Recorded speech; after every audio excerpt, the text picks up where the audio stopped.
I'm Erin, and as always, I'm joined by my fantastic co-host, Evan. Evan, how are you doing today? Hey, Aaron, I'm doing great. Feeling energized and ready for today's topic. How about you? I'm doing well too. You know, I had this moment yesterday where I just sat down and thought, why does it feel like some people completely turn their lives around while others stay stuck in the same place?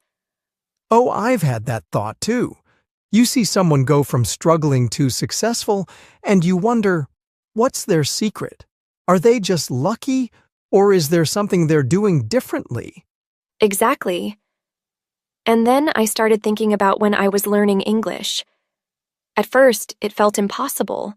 So many words, so many rules. But then, little by little, things started making sense. That's so true. When I first started learning, I kept thinking, if I just knew more words, I'd be fluent. But it wasn't just about vocabulary. It was about building habits, changing my mindset, and actually using what I learned. And that's when it hit me. Life is the same way. Big transformations don't happen overnight. It's not about one huge decision. It's about the little changes we make every day. And that's exactly what we're talking about today. How to change your life. And before we jump in, we have something special for you. We've created a free PDF packed with practical exercises to help you take real steps to change your life. It includes key takeaways from today's discussion, comprehension questions to test your understanding, and grammar exercises to build confidence in your English skills. And that's not all. We're also introducing some intermediate level words and phrases in today's episode. That's right. And we'll take a closer look at them later in Charlotte's vocabulary section, where Charlotte will break down those words and phrases, explain their meaning, and show how to use them in real-life conversations. So stick around. By the end of this episode, not only will you have practical steps to change your life, but you'll also have new English vocabulary to help you express your ideas even better. You know, Aaron, thinking about what we just talked about, how life changes little by little, it makes me wonder why so many people struggle to make those changes in the first place. That's a great question. Change sounds exciting, right? A fresh start, a new beginning. But here's the truth. Most people never actually make those changes. Why? Because change is hard. Let's talk about the common reasons people feel stuck. Yeah. First, there is fear of failure. Many people ask, what if I try and fail? But what if you try and succeed? Every successful person has failed along the way. The difference is, they kept going. Exactly. The second reason is lack of direction. Some people know they want a better life but don't know where to start. They think they need a perfect plan before taking action. And then there's negative self-talk, saying things like, I'll never be good at this, or I'm just not a language person. These thoughts stop progress before it even begins. Finally, one of the biggest traps, waiting for motivation. People say, I'll start when I feel ready. But here's a secret. Motivation comes after action, not before. That reminds me of when I struggled with a personal challenge. I kept waiting for the perfect moment to start. But that moment never came, until I just took the first step. And once I did, everything started falling into place. That's a great point. And I remember feeling the same when I was learning English. At first, I thought, I'm not good at this. But then I realized the only way to get better was to actually start practicing. Exactly, and that brings us to our key lesson. Understanding what's holding you back is the first step to changing your life. Once you recognize these barriers, you can start working on breaking them down. So, Evan, now that we understand what holds people back, the next big question is, how do we actually start making those changes? That's where small daily improvements come in. People often think they need a dramatic transformation overnight, but real change happens gradually. Have you heard of the 1% rule? Yes. If you improve just 1% every day, you'll be 37 times better in a year. That's because small efforts compound over time, just like interest in a bank account. Exactly. And that ties into the power of habits. James Clear talks about this in Atomic Habits, how habits shape our identity. Small changes may not seem big at first, but they redefine who you are over time. Right.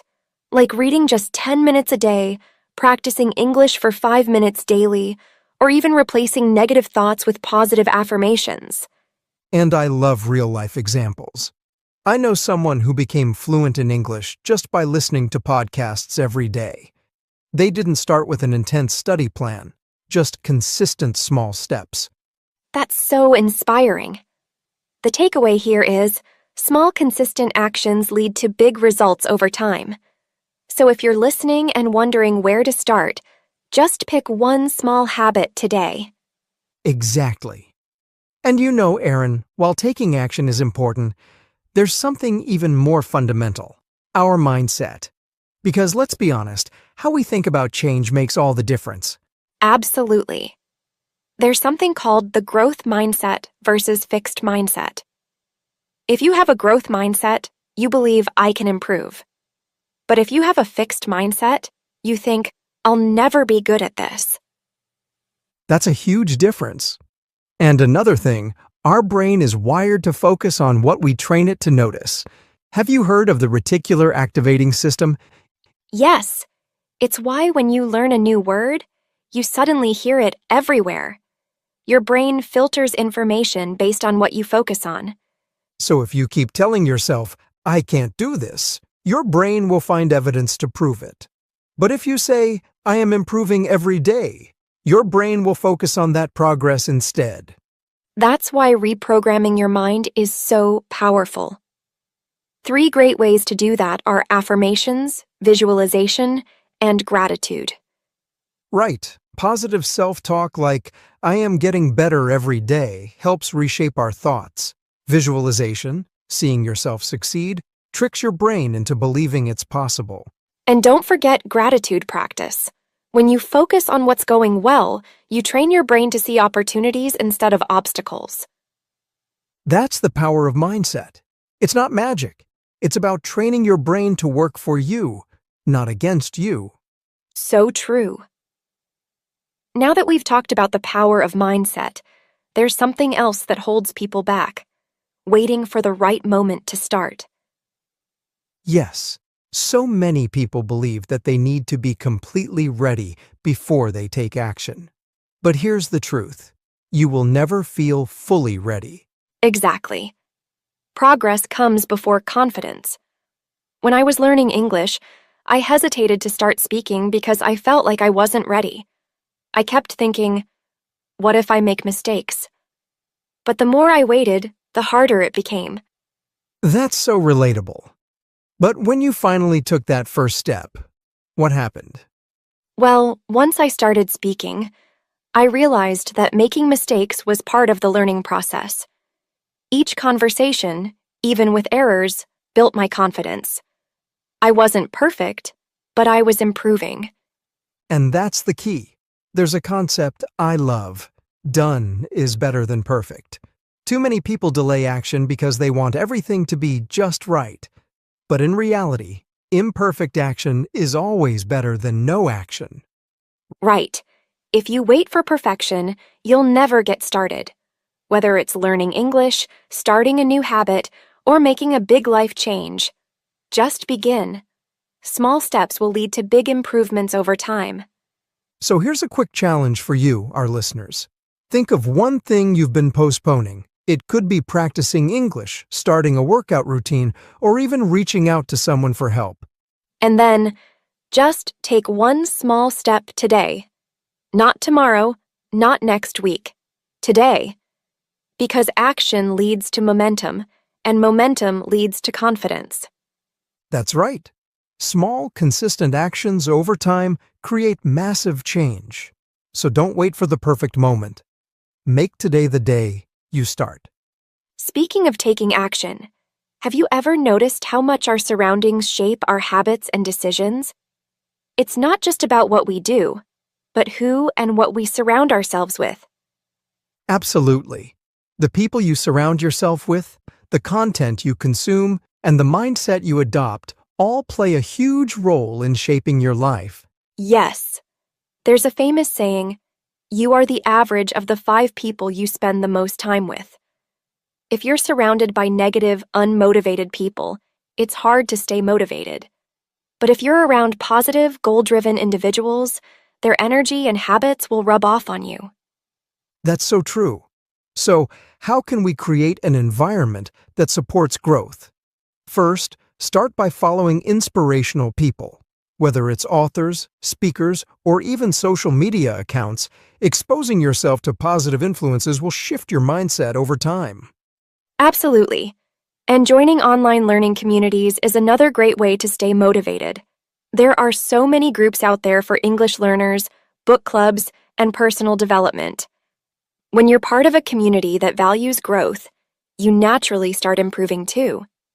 And just as important as adding positive influences is reducing exposure to negativity.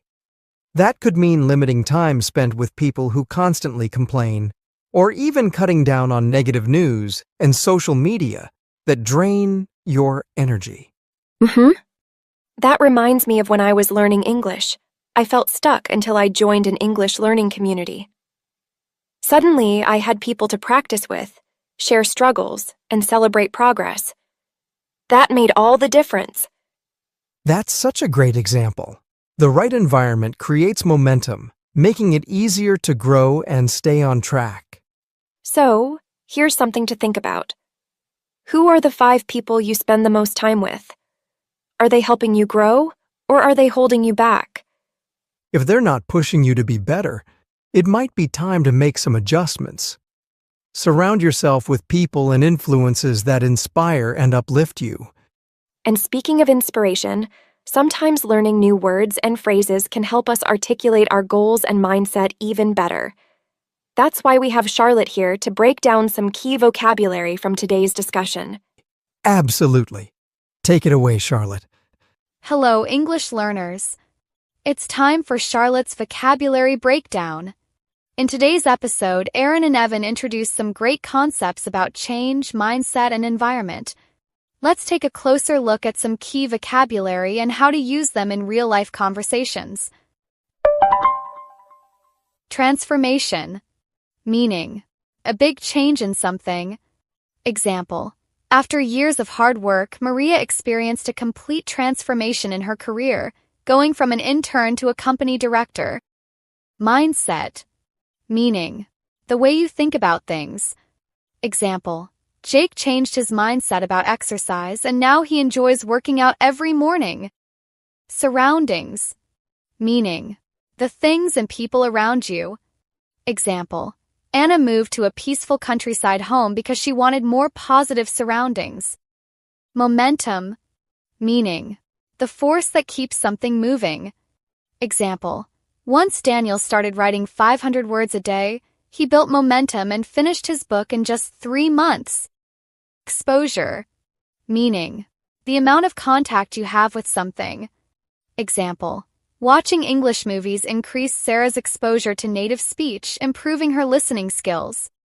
Growth-driven. Meaning, focused on improvement. Example, Leo joined a growth-driven study group that encouraged him to keep learning and setting new goals. Visualization. Meaning, the formation of a mental image of something, often used to enhance motivation, confidence, and performance. Example, every night Mark visualizes himself speaking confidently before his presentations. Affirmation. Meaning, a positive statement to encourage yourself.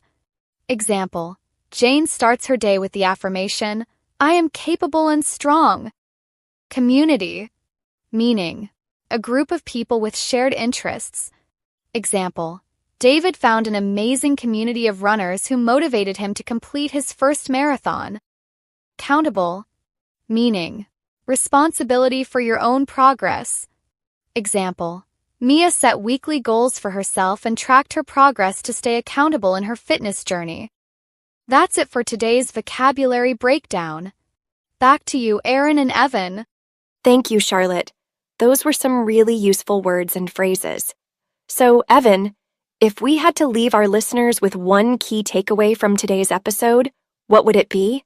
I'd say it's this. You have more control over your life than you think. Small changes, the right mindset, and a strong environment can completely transform your life. That's so true. And remember, progress doesn't happen overnight, but every step you take gets you closer to where you want to be. And don't forget to grab our free PDF guide for today's episode. It's packed with practical exercises and vocabulary to help you reinforce what you've learned. Also, let us know in the comments. What's one small change you're making today? We'd love to hear from you. And if you enjoyed this episode, don't forget to subscribe, share, and leave us a review. Let's keep growing together.